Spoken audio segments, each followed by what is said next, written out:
All right, hey everybody. So you may notice in some of my videos I'm going to be leaning against my bed. It's just a spot where I can get kind of some peace and quiet every now and then in the day. So anyhow, the thing I wanted to kind of cover today was a little bit about my story. So um, if you're here or you found this, this channel, chances are you're either dealing with a foot problem or you think you've got Morton's neuroma or you had Morton's neuroma. And so my story, to make it quick, is pretty much, I played football in college and high school and all of those things. But you know, the point I'm going at here is I didn't really pay attention to my shoes. So, from the time I was young to, after college and then all of those things, I just went with the big brand shoes and didn't think anything of it. And I felt like, hey, the tighter my shoe was on my foot, the more secure it was, and just totally ignorant, really, of the importance of footwear. So fast forward to this was, probably 7 years ago now, or so approximately. I've moved so many times, but uh, I had been running. It was in the winter. I lived out in the Kansas City area, so there was snow and all those kinds of things. And I had these pair of Reeboks, and they had a lot of cushion, particularly in the heel. And so when I would run, it almost kind of caused you to heel strike. And but at the same time, if I would do any sprints, all that impact was going right into my forefoot with like just a bad angle of the shoe. Like again, the heel was just very, very cushioned and nowhere near a zero drop shoe. And also, it had a tapered toe box and all of those things. And so, I think just over years, that nerve getting banged up and this kind of put it to its last straw. And so, I ended up with foot pain in my forefoot in the normal Morton's neuroma location. You can look into that later. But, you know, I figured, okay, well, I'll just take a break, ice, and that kind of thing. Nothing was working. And I got very frustrated. I was like, what the heck? Because normally my body, I've got fake teeth right now. I've had my elbow reconstructed. I've had a broken hip, broken tibia, my share of, problems with my body just from, being active and different things. And so the, you know, but normally my healing time is pretty good. So it wasn't happening and I just could not figure it out. And then finally, I figured out through just some information on research I was gathering about Morton's neuroma. And I was like, oh, shoot, this really sounds like it. And sure enough, I kind of did my own self assessment.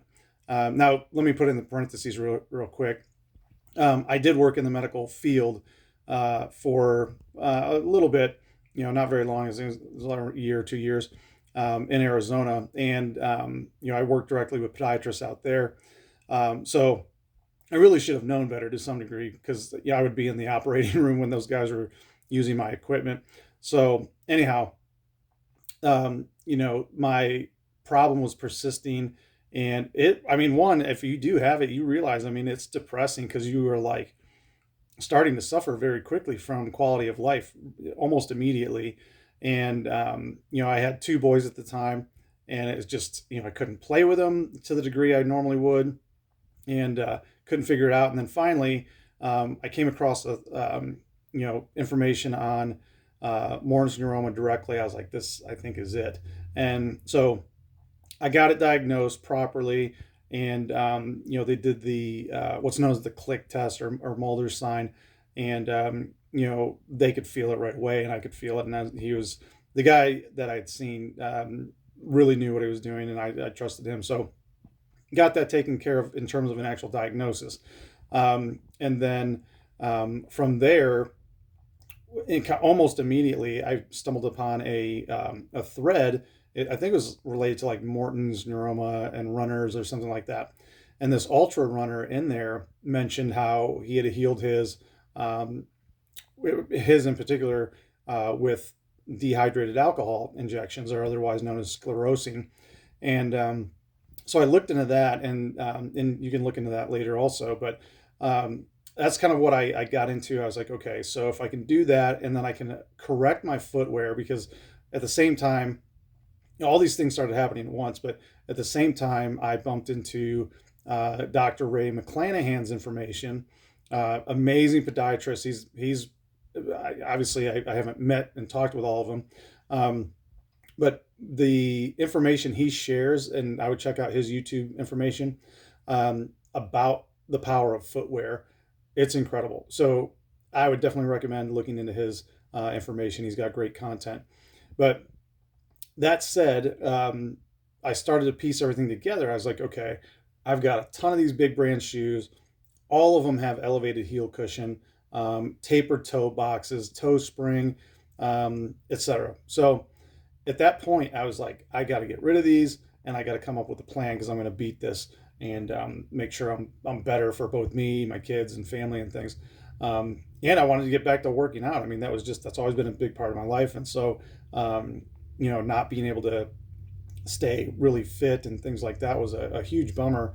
And so anyway, to put all that together, I ended up, the podiatrist I picked was able to do the dehydrated alcohol injections. I only had a total of three, because we were in the process of moving, and so everything was a blur in terms of getting those. But I got those spaced out at about a week and a half each, and I really, it was after that second one, I was like, okay, this is taking, but simultaneously, and for anybody that goes this route, I'm not, this isn't medical advice or anything like that. And, I got to add that disclaimer. This is my situation that I handled.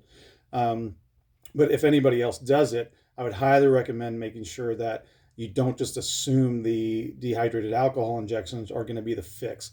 I think there's an amazing synergy between that and then changing the footwear out to properly designed, human shaped footwear that's minimalist based, and no toe spring, proper toe box, and all of those features. So anyhow, we were in the process of moving at that point, and it worked great. I was like, wow, okay, so kind of what I planned after I found all this out, and about the shoes, the injections, and all of that.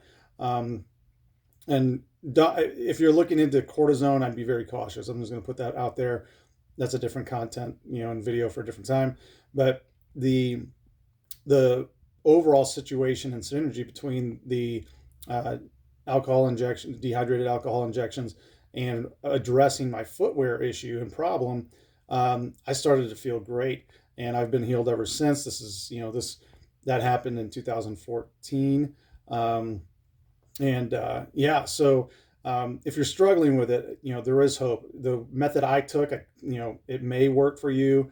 It may not. There's other different pieces of anatomy of the foot that could be causing problems for you, and that's why you definitely do need to see a professional, a physician that you trust. But those are things to look into, because once you get that under control, I don't believe my body is astronomically different than anybody else's. And so, I do think if you get into the right hands, you get a real good diagnosis.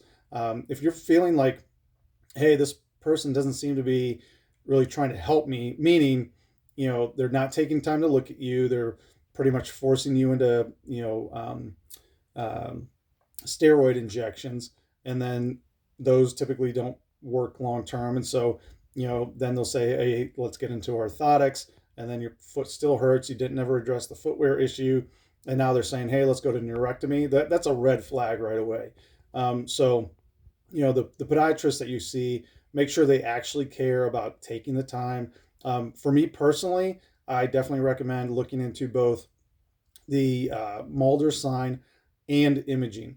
That will help rule out anything else that might be going on. The foot is extremely complex, and you could end up having some situations going on in there. It could be Morton neuroma paired with something else, or it might just be Morton's neuroma, or it might not be MN at all. It might be something totally different. You could have a different fracture in there, metatarsalgia, all kinds of things that can happen with the dynamic structure of the foot. So anyhow, that's my story. I've been healed ever since. Like I said, I put those things together. And if you're feeling like you don't have any hope, there's definitely options out there. Some people do decompression. Um, I've seen that definitely seems to have a better success rate than neurectomy. And it's if you're looking into like actual surgical issues, or surgical options, it seems like decompression is a better and more successful route to go. So if you're going to do that, but for me, I think, just for how I'm built, my mentality is always try the conservative stuff first, and then see how it goes. And so thankfully, I was able to get mine healed up without surgery. But I also, in the meantime, I guess this is kind of the benefit of having gone through it is, now I know way more about the footwear that I'm putting on my feet, my family's feet, and just people I talk to, that if I see them, wearing it, shoes that aren't great, and I'll do a different video on shoes specifically, because there's a lot of misunderstanding of, well, I don't wear high heels, um, but you can get Morton Neuroma without ever wearing high heels, and that's another topic for another day. But um, anyhow, that's where we're at today. Sorry, this did go longer than I was anticipating, but wanted to get that out there earlier on this channel so people are aware of it. And that's it. So have an awesome weekend. Hopefully that sheds some light on kind of my background, and then we'll give also kind of a grid for the type of information I'll be sharing in terms of dissecting a little bit of those things piece by piece. And yeah, have an awesome weekend.